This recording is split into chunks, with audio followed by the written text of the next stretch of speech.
రెండవసారి చూడటం వచ్చిన తర్వాత కూడా చీర ధరించి ఉండేవారు. ఆమెకు నివాస స్థలం అంటూ ఉండేది కాదు. ఎక్కడ పడితే అక్కడ స్నానాల్లో మునిగిపోయేవారు. అమ్మ ఎక్కువగా చివటం శ్మశానంలోని జమ్మి చెట్టు కింద కూర్చొని స్నానం చేసుకునేవారు.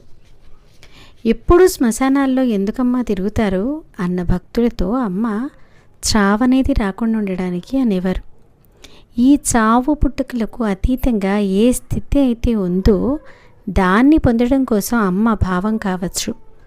ఒక్కోసారి అమ్మ జనం తన జోలికి రాకుండా ఉండాలని శ్మశానంలో తన చుట్టూ ఎముకలు పేర్చుకొని మధ్యలో పడుకునేవారు.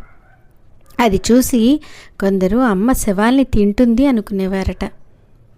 జమ్మి చెట్టు కిందనే కూర్చొని స్నానం చేసుకుంటారు ఎందుకమ్మా అని అడిగితే, కాయలు కాయని చెట్టు కింద కూర్చోవాలి అనేవారు. అంటే కర్మఫలం లేని విధంగా జీవితాన్ని గడపాలని, పునర్జన్మ కలిగించి